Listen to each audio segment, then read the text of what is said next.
Jamani, leo nashukuru sana, nina mgeni ambaye anakuwa kutembelea ofisini kwangu.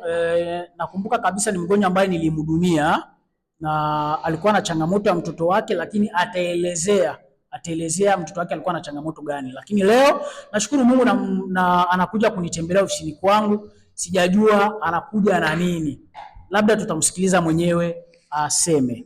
Karibu sana Miriam. Asante sana Dr. Bea.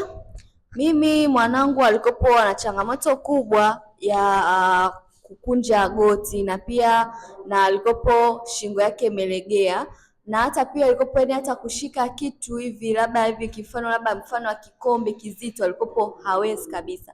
Lakini katika pita zangu katika mtandao wa TikTok nikaona namba yako, nikasema so mbaya, ngoja nichukue namba yako. Japokuwa mume wangu alikopo na kipingamizi tuhangaike tu hospitali, lakini tiba aliyopata ikashindikana. Nikasema isiwe shida sana, ngoja nimtafute yule Dr. Bea imadi niweze kuwasiliana naye. Na kweli nikawasiliana na wewe, nikachukua dawa zako. Nashukuru Mungu sana, mwanangu kaweza kupona kabisa, karudi katika hali yake kama watoto wengine. Okay. Jamani, nadhani mnamsikia Miriam. Kwa hiyo ni mgonjwa ambaye nilimhudumia kipindi kilichopita.